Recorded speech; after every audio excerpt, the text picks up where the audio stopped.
Hello friends, അങ്ങനെ പുതിയൊരു update വന്നിരിക്കുകയാണ്. ഞാൻ നമ്മുടെ നിവിൻ പോളിയുടെ ഒരു അട്ടാർ ഐറ്റം തമിഴ് പേരുടെ മക്കളെ, നമ്മുടെ ബെൻസ് എന്നാണ് പടത്തിൻ്റെ പേര്. അതിൽ ക്യാരക്ടർ പോസ്റ്റ് വിട്ടിട്ടുണ്ട് നിവിൻ പോളിയുടെ വാൾട്ടറുടെ. എൻ്റെ മോനെ എന്തെന്നാ പറയുക, ഒരു രക്ഷയില്ല. ശരിക്കും നിവിൻ പോളിന് ഇങ്ങനെയൊക്കെ ചെയ്യിപ്പിക്കാൻ പറ്റും എന്ന് ആ ഒരു പ്രൊമോ, ഈ ക്യാരക്ടർ പ്രൊമോ കണ്ടപ്പോൾ നമുക്ക് ശരിക്കും ഞാൻ കോരിത്തരിച്ച് പോയെന്ന് പറയാം. എനിക്ക് നിവിൻ പോളി ഓരോ ദിവസം കഴിയുമ്പോഴും അദ്ദേഹത്തിൻ്റെ ആ ഒരു എസ്റ്റാബ്ലിഷ്മെൻ്റ് ഉണ്ടല്ലോ ഈ ക്യാരക്ടറുമായി ബന്ധപ്പെട്ടിട്ട്, അതിങ്ങനെ കൂടി വരികയല്ലാതെ കുറയുന്നില്ല, ഒരു താഴുന്നില്ല അദ്ദേഹത്തിൻ്റെ. കാരണം അദ്ദേഹത്തിന് ചെയ്യുന്നതിലും വെറൈറ്റിക്കും ചിലപ്പോൾ ഫ്ലോപ്പ് ആവാൻ പറ്റും. പക്ഷേ ഇതൊരു ഒന്നൊന്നര സാധനമാണ്. കാരണം ലോകേഷാണ് ഇതിനെ പ്രൊഡ്യൂസ് ചെയ്യുന്നത്. ഇതിൽ ഡയറക്റ്റ് ചെയ്യുന്നതും സ്റ്റാറിങ് രാഘവയാണ്. നമ്മുടെ രാഘവ ലോറൻസ് ആണ് ഇതിൻ്റെ മെയിൻ സ്റ്റാറിങ് ആയിട്ട് വരും. പിന്നെ നിവിൻ പോളിയും. റിട്ടേൺ ചെയ്തിരിക്കുന്നത് നമ്മുടെ ഭാഗ്യരാജ് ഖന്ന എന്ന് പറഞ്ഞ വ്യക്തിയാണ്. ഇതിന് മ്യൂസിക്കൊക്കെ ചെയ്തിരിക്കുന്നത് സായ് അഭിനങ്കർ, ഒരു പുതിയ ഒരു പൈമ വന്നിട്ടില്ല, അദ്ദേഹം തന്നെ. ഇതിൻ്റെ സിനിമാറ്റോഗ്രാഫർ ഗൗതം ജോർജാണ്.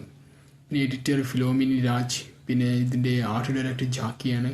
പ്രൊഡ്യൂസേഴ്സാണ് സുധൻ സുന്ദരനും ലോകേഷ് കനകരാജ്, പിന്നെ ജഗദീഷ് പളനിസ്വാമി. ഇവർക്കെല്ലാം കൂടിയാണ് ഇത് പ്രൊഡ്യൂസ് ചെയ്തിരിക്കുന്നത്. പക്ഷേ ഒരു രക്ഷയില്ല. സിനിമ ഒരു അട്ടാറ് സാധനമാവുന്നുള്ളതിന് ഒരു സംശയം ഇതിൽ വേണ്ട. കാരണം അത്രമാത്രം ഒരു ക്രിയേറ്റീവ് ഒരു വ്യൂവിലാണ് ഈ പ്രൊമോ തന്നെ കാണിച്ചിരിക്കുന്നത്. നിവിൻ ഇത്രമാത്രം ഒരു എക്സ്ട്രീം ലെവലിലേക്ക് കൊണ്ട് കാണിക്കാൻ പറ്റുന്നുള്ളത് ശരിക്കും മലയാളികൾക്ക് കൊണ്ട് പറ്റിയിട്ടില്ല. മലയാള സിനിമയിൽ അദ്ദേഹത്തിന് ഇത്രയും എക്സ്ട്രീം ലെവലിൽ കൊണ്ട് കാണിക്കാൻ പറ്റുന്നത് ഇതുവരെ ഒരു ക്യാരക്ടറും ചെയ്തിട്ടില്ല. മൂത്തോലാണ് പിന്നെ ഒരു വൺ ഓഫ് ദ ബെസ്റ്റ് അദ്ദേഹത്തിൻ്റെ പെർഫോമൻസ് വന്നത്.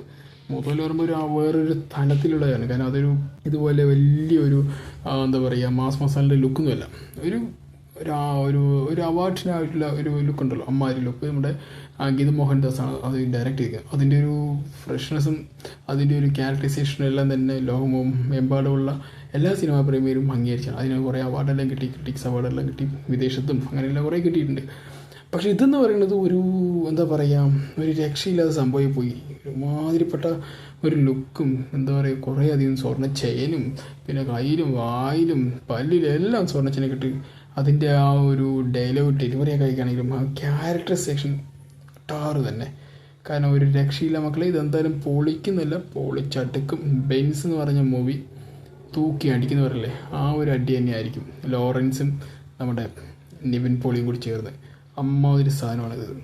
കാരണം ഇത്രയും നല്ലൊരു പ്രൊമോ ക്യാരക്ടറൈസേഷൻ ചിലപ്പോൾ ഇതിനു മുമ്പ് നമ്മൾ കണ്ടിട്ടുണ്ടോ ആയിട്ട് ഞാൻ no idea. It's one of the best ever time. തമിഴിൽ ഇത്രയും നല്ലൊരു പോപ്പുലറായിട്ട് അല്ലെങ്കിൽ ഒരു വൺ ഓഫ് ദ ബെസ്റ്റ് ആയിട്ട് നിൽക്കുന്ന ഒരു ക്യാരക്ടർ പ്രൊമോ ചെയ്തിട്ടുണ്ടെങ്കിൽ ചിലപ്പോൾ അത് നിവിൻ പോളിയുടെ ആയിരിക്കും എന്നാണ് ഞാൻ മനസ്സിലാക്കുന്നത്.